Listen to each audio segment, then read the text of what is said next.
Dante's Boxing Nation.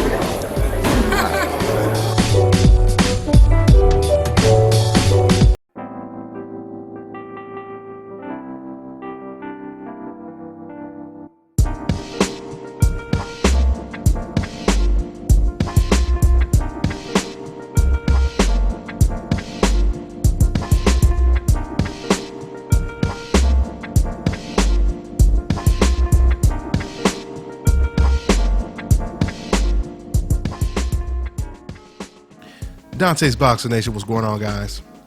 So Abel Sanchez, Gennady Golovkin's trainer, he just recently said to Michelle Phelps on Behind the Gloves that Gennady Golovkin not only will beat Andre Ward, but he'll beat Sergey Kovalev and Adonis Stevenson as well.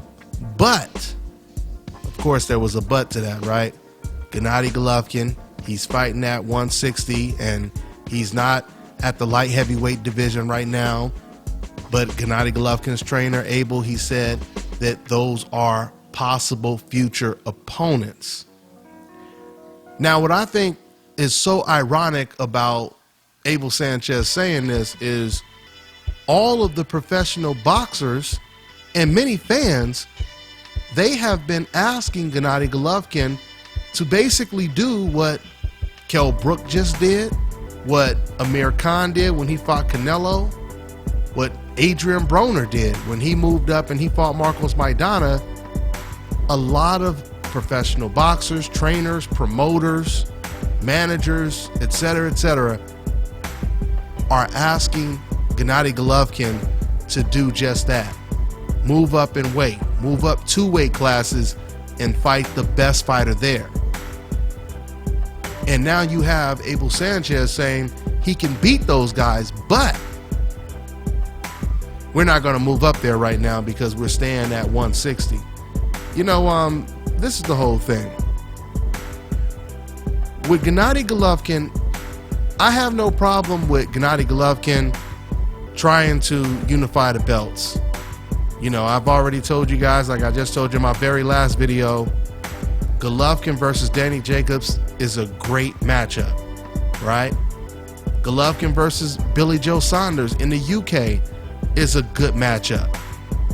But let's just be realistic for a second.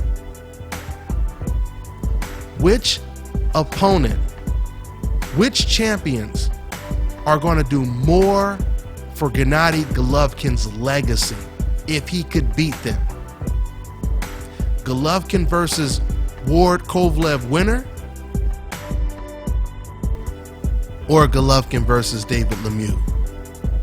Golovkin versus Adonis Stevenson, or Golovkin against Martin Murray?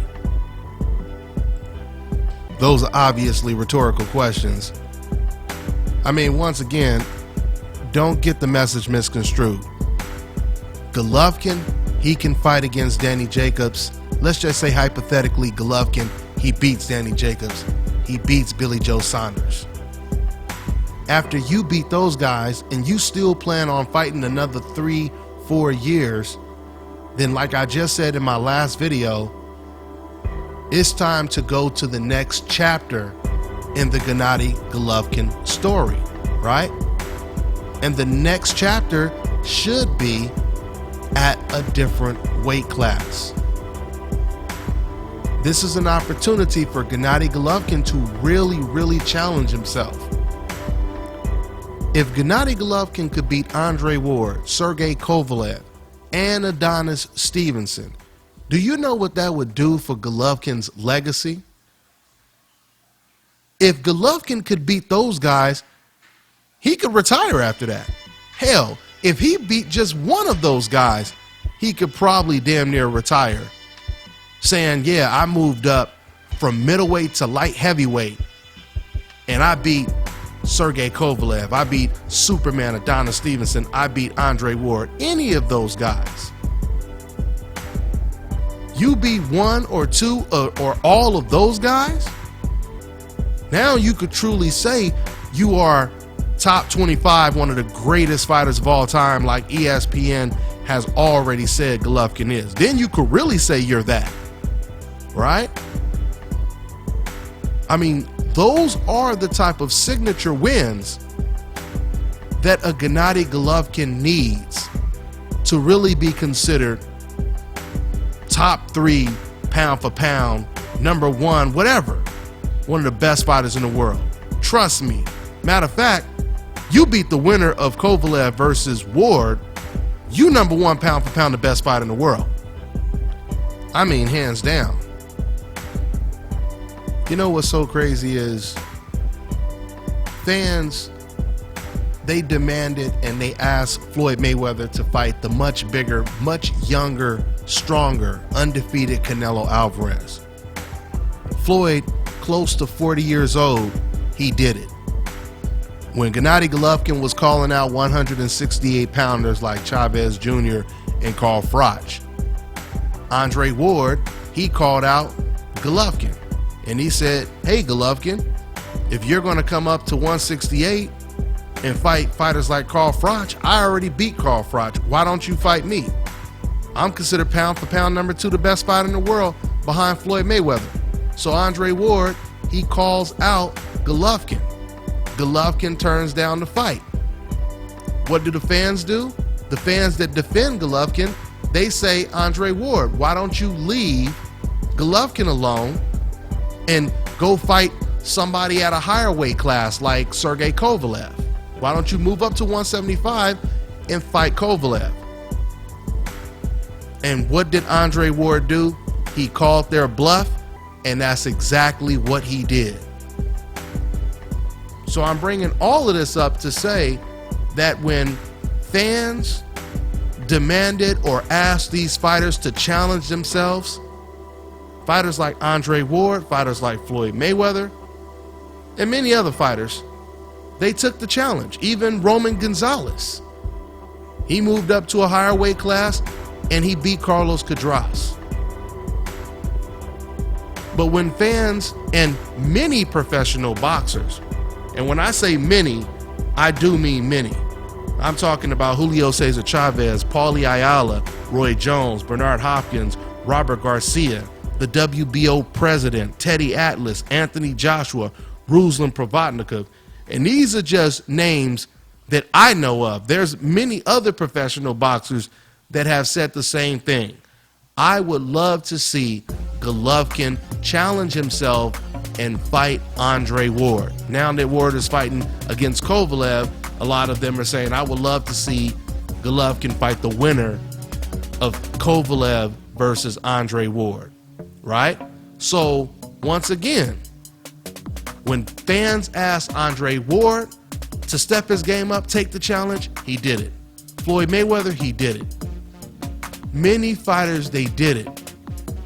But when they asked Gennady Golovkin, why don't you fight one of the pound for pound best fighters in the world?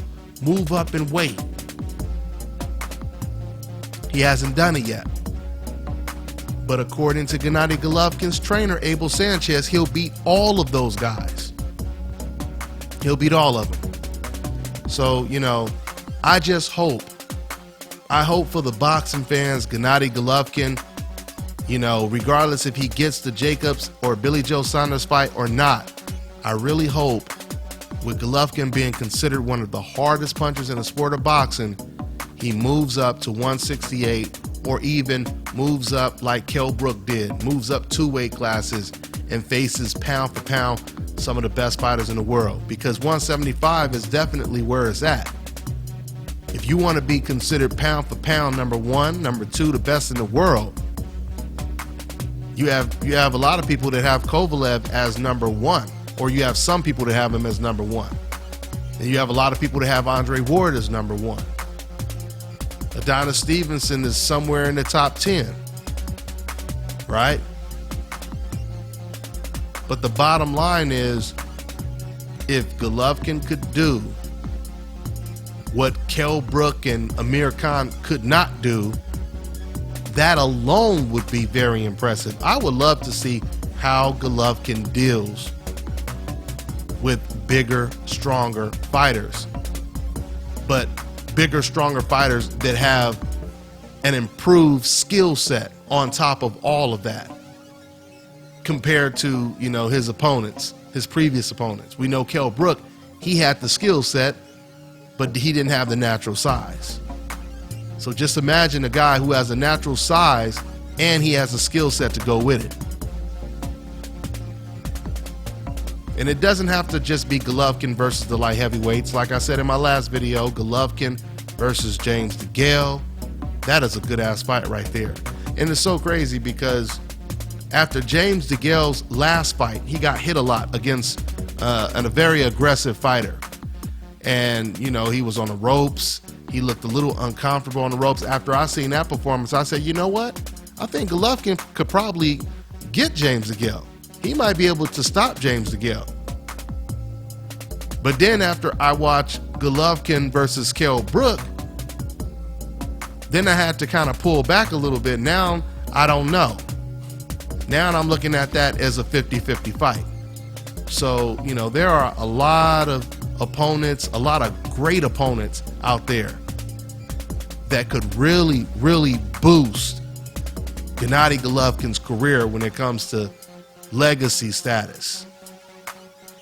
So we'll see what happens. We'll see what happens. Like I said, Abel Sanchez, trainer, he said that Golovkin could beat them all. He said Golovkin could move up, he could beat them all. Well, he didn't say he could move up. He just said he could beat them all at 175. Let's see if Golovkin fights any of those guys or ever does. Do you guys think that Golovkin will ever face one of those guys at 175? That's all I got, guys. For now, I'm on to the next one.